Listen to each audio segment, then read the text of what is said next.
जय जगन्नाथ बंधुगण। शनिदेव कर राशि अत्यंत प्रिय राशि, कर्मी, धर्मी, बहुत टैलेंटेड, ज्ञानवर्धक राशि, सक्सेसफुल राशि कुंभ राशि। कुंभ राशि स्वामी शनिदेव जे कर्म फलदाता कर्मदाता।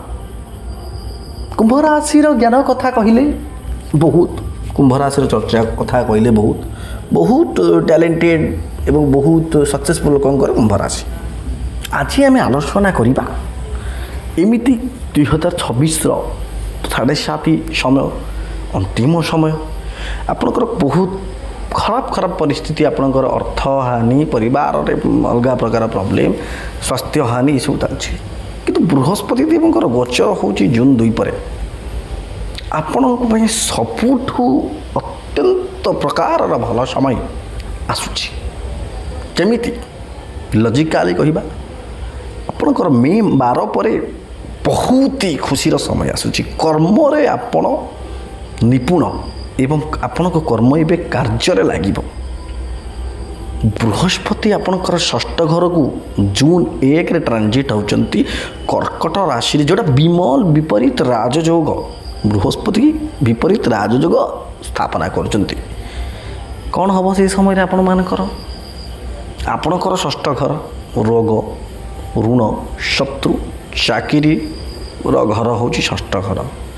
बृहस्पति जब भल ही बसिले से चंद्र राशि आपण कैरियर एवं चाकरी रे आपणकर उन्नति हम निश्चित भाव में। आपण मैंने से समय बिजनेस किंबा चाकरी रे बहुत बढ़िया आसान रूपक फल आप पाइबे। बृहस्पति दृष्टि सीधा आपणकर कर्म घर को पड़ो, बुझिपारे। बृहस्पति दृष्टि कर्म घर को जिते पाइले पाइले आपण मैंने इंटरव्यू दौथे गोटे गवर्नमेंट चाकरी कि प्राइवेट चाकरी किंबा कौन सी प्रकार गोटे कार्य हासिल करने इंटरव्यू दौथे आप देखिए निश्चित भाव में पास हे से आपणकर कर्म को ठीक बाटरे लगे से टाइम रे कुंभ राशि। एमती आप बहुत टैलेंटेड। शनिदेव 7.7 शनिदेव बस सेकेंड हाउस अर्थ भाव में। बृहस्पति जो विमल विपरीत राजयोग तांकर दृष्टि गोचर सहित आपण को अत्यंत सक्सेस दबार समय। कुंभ राशि बहुत समय आप कष्ट पाइले। हाँ, शनिदेव कर जो प्रभाव थिला नेगेटिव धीरे धीरे कमी कमी आसुची। अर्थ पाई आप निश्चित भाव में सब चिंतामग्न होते। एवं आपणकर अर्थ कमिबार समय। हाँ, आपड़ जदि लोन चाहूले ए लोन हो शुणु। प्रेम पाई आपण मानकर बहुत बढ़िया समय मे 12 पर प्रेम जनित बाहागर यू प्रोब्लेम आप दूर हम। नवग्रहंकर मिलित संयोग कथा आप जानते। किंतु ये जो अर्थ घर शनिदेव बसते आपणकर खर्चांत बहुत से कर परीक्षा करिसेंती आपण मानक। आपण जो परीक्षा रे उत्तीर्ण मध्य करिसेंती कारण कुंभ राशि सब सर्वदा उत्तीर्ण होता बहुत कष्ट सही था लाइफ रे।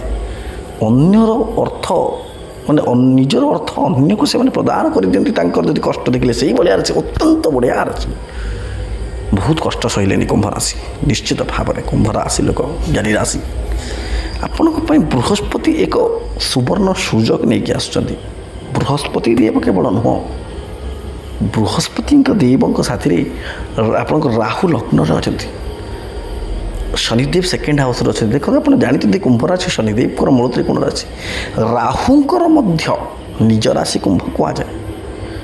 राहु आपन को सर्वदा अर्थ केमिति कमेबे मुंडरे आपण मानक ये जिनस दियंती। किंतु ए समय राहु आपन को अर्थ कमिबार बाट देखिए। अर्थ कमिबार भाग्य बृहस्पति दृष्टि आपण मानक दब। जेकोसी कंपनी रे जदि आप चाकरी करी निश्चित भाव में प्रमोशन हम। परिवार से भल समय बीतबार एक समय। लोन जो मैंने करने को चाहूले लोन कन्फर्म हो। आपणकर संतानकर स्वास्थ्य कथा टी आप देखु किंबा आपड़ जदि यूथ आपणकर संतान होना आपण निजे बापा माँ स्वास्थ्य निश्चित भाव में देखूँ। आपण घर जब कौन एक वृद्ध धनिक लोक अच्छे तार स्वास्थ्य टी खराब हो देखूँ। संपर्क प्रेम संपर्क जनित केतुंकर जेहेतु आस्पेक्ट अच्छे टी प्रॉब्लम रही पारे। किंतु ये जो जून अक्टोबर रे बहुत बढ़िया ମେ 12 ପରେ ଆପଣମାନଙ୍କର ନିଶ୍ଚିତ ଭାବରେ ଅର୍ଥଜନିତ ପ୍ରୋବ୍ଲେମ୍ ଧୀରେ ଧୀରେ ଦୂରୀଭୂତ ହେବ। ଅର୍ଥ ଉପାର୍ଜନର ଯଥେଷ୍ଟ ସମ୍ଭାବନା ଆପଣମାନଙ୍କର, ଯଥେଷ୍ଟ ସମ୍ଭାବନା।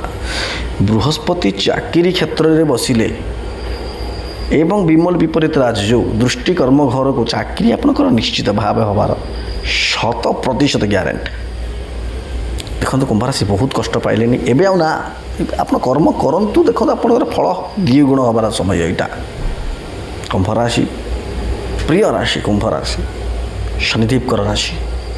ଗୋଟେ କଥା ଜାଣିଛନ୍ତି, ଆପଣ ଯାହା କରିପାରିବେ କୌଣସି ରାଶିର ଲୋକ ସେୟା କରିପାରିବେ ନାହିଁ। ଏମିତିକା ରାଶି, ଆପଣ ଅଳସୁଆମୀ ଛାଡ଼ି ଦିଅନ୍ତୁ। ଆଉ ଶୁଣନ୍ତୁ ଗୋଟେ କଥା, ଏଇଟା ଗୋଚର କୁଣ୍ଡଳୀ କଥା ବି ମୁଁ କହିଲି, ଯେଉଁଟା 150 କି 60% ଆପଣଙ୍କ ଜୀବନରେ ଲାଗିବ। ଆପଣଙ୍କ ଜୀବନରେ ପ୍ରତି 100% ଆଉ ଇଏ ଯେଉଁ ଅତ୍ୟନ୍ତ ଖୁସିର ସମୟଟାକୁ ଆପଣଙ୍କର କେମିତି ଆପଣଙ୍କ ଜାତକ ସହିତ କନେକ୍ସନ୍ କରିବ, ଅର୍ଥାତ୍ କେମିତି ୟାର ସଠିକ୍ ଯେଉଁ ଜିନିଷ କୁହାଯାଏ, ଆମେ ଯେଉଁ ଜିନିଷଟା ଅଛି ତା'ର ଆପଣ ସେ ଜିନିଷଟା ପାଇବା ଦରକାର, ହକ୍ଦାର ଆପଣ ଯେହେତୁ, ସେଇଟା ଆପଣଙ୍କ ଜାତକରେ ବି ଦେଖନ୍ତୁ। ଆପଣଙ୍କର ବୃହସ୍ପତି କେଉଁଠି ବସିଛି, ଏପଟେ ଗୋଚର କୁଣ୍ଡଳୀରେ 6ଠ ଘରେ, ତ ଆପଣଙ୍କର କେଉଁଠି ବୃହସ୍ପତି କେଉଁ ଅବସ୍ଥାରେ ବସିଛନ୍ତି ସେଇ ଅନୁସାରେ ବସନ୍ତୁ। ଯଦି ଭଲ ଅବସ୍ଥାରେ ବସିଛନ୍ତି ବଢ଼ିଆ ଫଳ ମିଳିବ, ଖରାପ ଅବସ୍ଥାରେ ବସିଲେ ଆମେ ତାକୁ ରିମିଡ଼ି କହିବା। ତା ପାଇଁ ଆପଣ କଲ୍ କରନ୍ତୁ, ଆପଣ ନିଶ୍ଚିତ ଭାବରେ ସ୍ୱଳ୍ପ ଶୁଳ୍କରେ ଆପଣମାନେ ସବୁକିଛି ଜାଣିପାରିବେ। ଆଉ ହଁ ଶୁଣନ୍ତୁ, ବୃଦ୍ଧଙ୍କର ସେବା କରନ୍ତୁ, ହନୁମାନ ଚାଳିଶା ପାଠ କରନ୍ତୁ। ହନୁମାନ ଚାଳିଶା ପାଠ କଲେ ସବୁକିଛି ମୁକ୍ତି ହେବ। ମହାଦେବଙ୍କର ପ୍ରାର୍ଥନା କରନ୍ତୁ, ନିଶ୍ଚିତ ଭାବରେ ଆପଣମାନଙ୍କର ଜୀବନ ସରସ ସୁନ୍ଦର ହେବ। ଜୟ ଜଗନ୍ନାଥ, ଜୟ ଜଗନ୍ନାଥ, ଜୟ ଜଗନ୍ନାଥ।